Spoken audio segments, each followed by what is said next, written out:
जेठ कृष्ण गणेश चतुर्थी व्रत कथा। दयादेव नामक ब्राह्मण की कथा। पार्वती जी ने पूछा कि हे पुत्र, जेठ मास के गणेश चतुर्थी को किस प्रकार पूजन करना चाहिए। इस महीने के गणेश जी का क्या नाम है।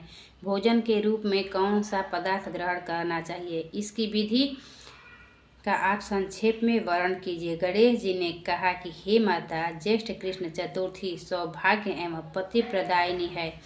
इस दिन आँखों मूषक रथ नामक गणेश जी की पूजा भक्ति पूर्वक करनी चाहिए।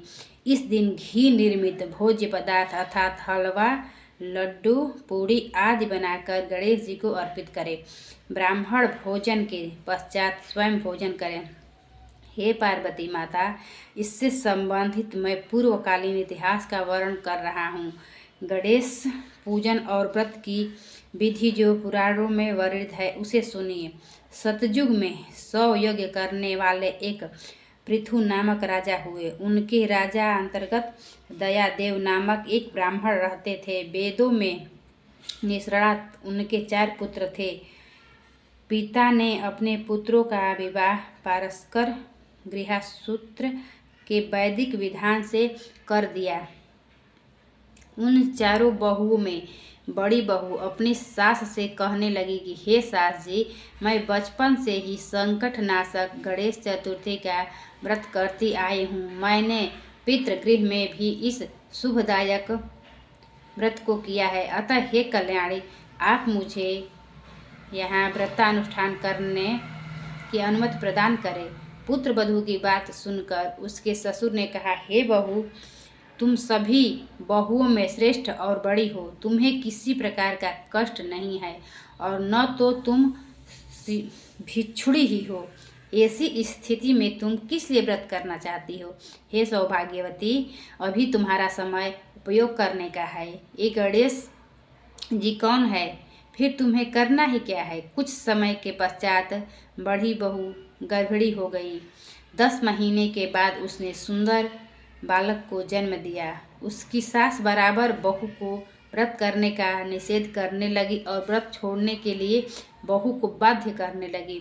व्रत भंग होने के फलस्वरूप गणेश जी कुछ ही दिनों में कुपित हो गए और उसके पुत्र के विवाह काल में वर वधू के सुमंगली के समय उसके पुत्र का अपहरण कर लिया।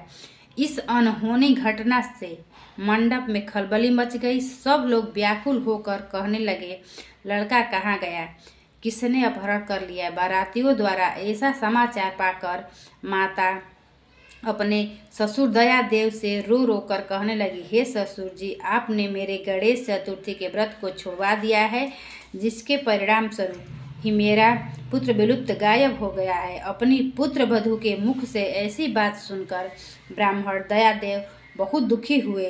साथ ही पुत्र वधू भी दुखित हुई। पति के लिए दुखित पुत्र वधू प्रति मास संकटनाशक गणेश चतुर्थी व्रत करने लगी। एक समय की बात है कि एक वेदज्ञ और दुर्लभ ब्राह्मण भिक्षाटन के लिए इस मधुर भाषणी कन्या के घर आया। ब्राह्मण ने कहा कि हे बेटी, मुझे भिक्षा स्वरूप इतना भोजन दो कि मेरी क्षुधा शांत हो जाए।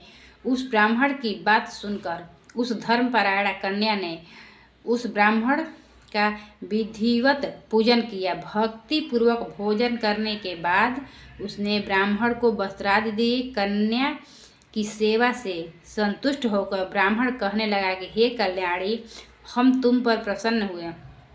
तुम अपनी इच्छा के अनुकूल मुझसे वरदान प्राप्त कर लो। मैं ब्राह्मण वेशधारी गणेश जी हूँ और तुम्हारी प्रीति के कारण आया हूँ। ब्राह्मण की बात सुनकर कन्या हाथ जोड़कर निवेदन करने लगी, हे विघ्नेश्वर, यदि आप प्रसन्न हैं तो मुझे मेरे पति का दर्शन करा दीजिए। कन्या की बात सुनकर गणेश जी ने उससे कहा कि हे सुंदर विचार वाली, जो तुम चाहती हो वही होगा। तुम्हारा पति शीघ्र ही आएगा। कन्या को इस प्रकार का वरदान देकर गणेश जी वहीं पर अंतर्निहित हो गए। उसी समय की बात है कि सोमशर्मा नामक ब्राह्मण नगर में एक वन में से उस द्विज बालक को नगर में लाए। अपने पौत्र को देखकर दयादेव नामक ब्राह्मण बहुत प्रसन्न हुए। बालक के माता की हर्ष की सीमा न रही। साथ ही संपूर्ण नगरवासी भी हर्षित हुए। बालक की माता ने पुत्र को छाती से लगा लिया और कहने लगी, गणेश जी के प्रसाद से ही मैंने खोए हुए पुत्र को प्राप्त किया है। उसे नए वस्त्राभूषणों से अलंकृत किया। दयादेव तो बारंबार सोम शर्मा को प्रणाम कहने लगे कि हे द्विजराज, आपकी कृपा से ही मैंने खोए हुए पुत्र को पुनः प्राप्त किया है।